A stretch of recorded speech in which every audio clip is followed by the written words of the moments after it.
and welcome back to my garden in April. There's been a lot happening in my life recently, and I really wanted to take this opportunity to share with you how I like to go into the garden and cut flowers and arrange them as a brilliant method for mindfulness. So mindfulness is about being present and aware of what's going on inside and outside of ourselves. And floristry, for me, helps to quiet the busyness of my mind. It reduces stress levels and helps me reconnect with myself. So I'm going to cut some flowers this morning and arrange them, and I want to just chat a little bit about what I'm looking for and how I am using floristry for mindfulness. So I try and arrange flowers for the house at least once a week. And for me, that floristry gives me the chance to really connect with nature and what's happening that week as a little snapshot moment in time. It's about noticing the tiny details in the flowers, a change of colour or a beautiful seed head, the shape of a stem. No 2 weeks in the garden are ever the same, and nature doesn't stand still. The flowers in the vase will fade and encourage you to go out into the garden and search for whatever's coming next. So these tulips, as you can see, are grown in crates. These were all planted out in the autumn in these crates, and then I keep them in the polytunnel over the winter to try and keep as much of the wet off them. Tulips hate being really, really wet. And they're growing beautifully, and they're now blooming away in some glorious colours. So I've got to take advantage of those. So I've been thinking about the sort of colours that I want to use for this arrangement, and you can see that we've got these beautiful plummy colours, and there's some pale pinks and some whites, and that's what I'm going to go for because that's what we've got abundance of. That's what's looking beautiful together. You can see all these colours work really beautifully together. So I'm going to pick these and then find other things within the garden that are going to complement and work with these colours. Now, cut flower growers will always pull tulips rather than cut them because you get that much extra stem length, and also once you're cutting away the flower and the greenery from this plant, these bulbs are actually not going to produce any decent stems for at least a couple of years. So we cut the bulb off and then pop them into water.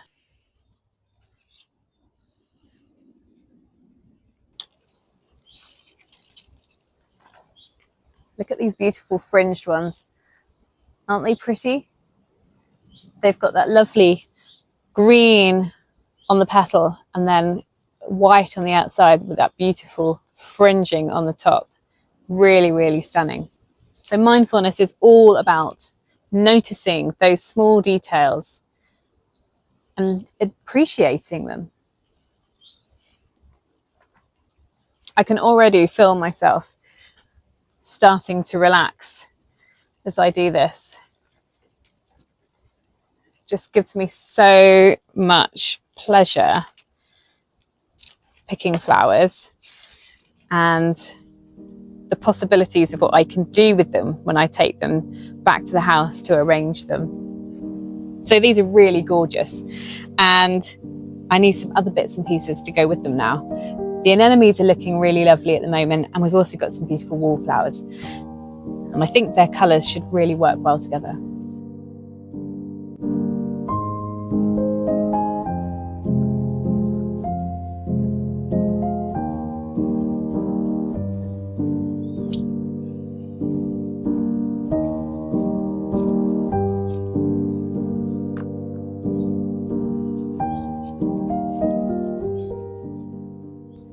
So we also need to pick some foliage, and I've just been and found some beautiful scented pelargonium leaves, which you can see have got this pinky tinge to the edges of the leaves.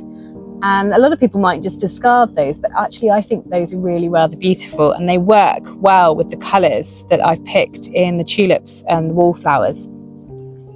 So being mindful is about observing what's going on around you and appreciating them. And that's exactly what I've done here. I've taken notice of those tiny details in the pelargonium leaves, and I'm enjoying those, and I want to put those into my floristry arrangement. So I'm going to take these down to condition them now. That means that I'm going to put them in a cool, dark spot. So I actually have an old concrete block garage, which is perfect for these. And they're going to sit in there for 3 or 4 hours till they've had a really good drink and a cool down, and then they'll be ready to work with.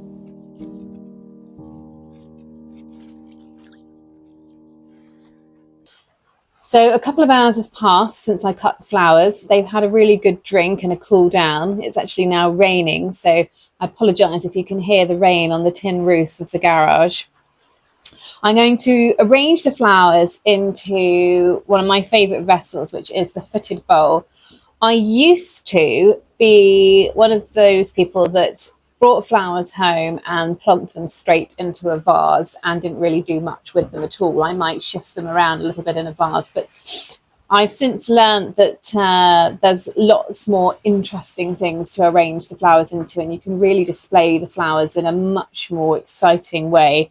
I did kind of think about potentially using one of my other favourites, which is the mantle vase, and you can see it's a sort of long, narrow vase.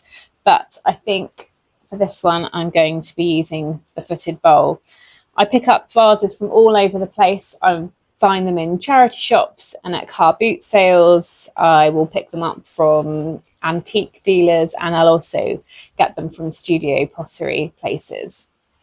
So I'm going to be using a pin frog in the bottom of my bowl and chicken wire, which is going to sit on the top. And then I'm going to use a little bit of tape. Now this is Floristry tape, pot tape, and I know it's black, but you won't see it once I've arranged the flowers.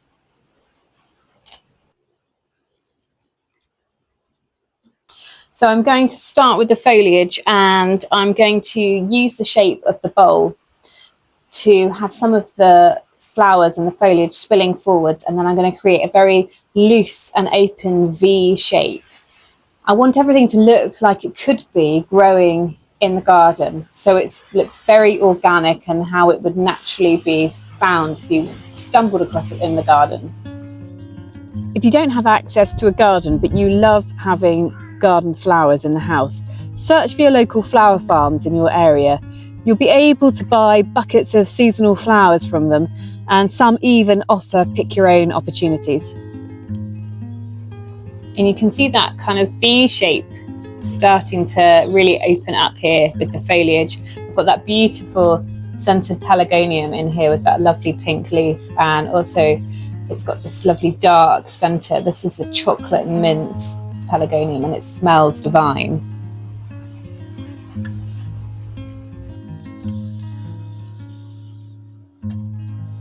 I picked some of this pittosporum, which has that really deep plum wine colour, and that's going to work really, really well. It's picking up the colours in the pelargonium, and it's also going to work well with the tulips.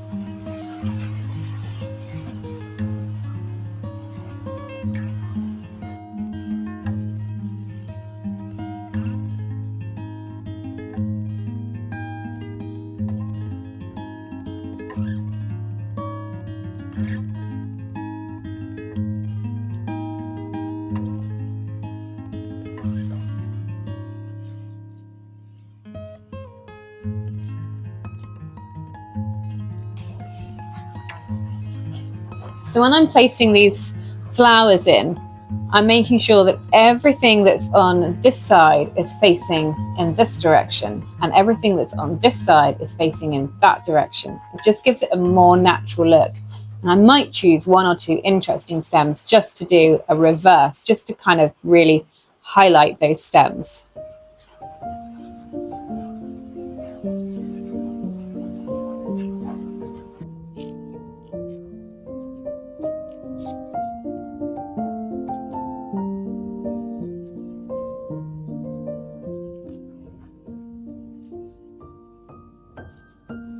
picked some of this too. This is cistus or broom, and it comes in a couple of different colours, which I think is going to work really, really beautifully.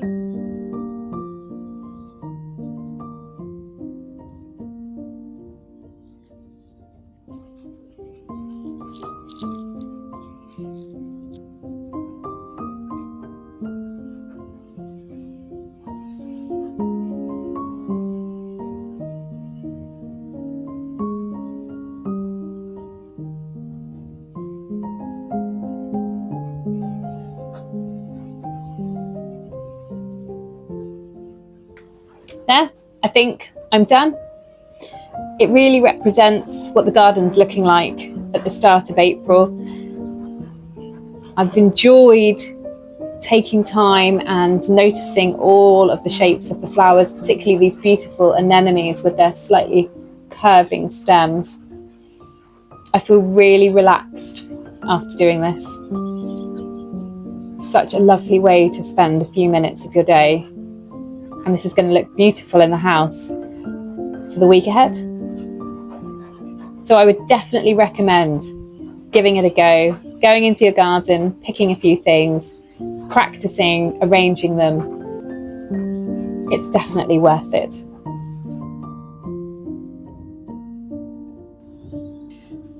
I've really enjoyed having your company on today's mindfulness flower arranging. If you've enjoyed cutting and arranging flowers with me, please do click the like button. If you'd like to receive regular updates from the garden, do subscribe.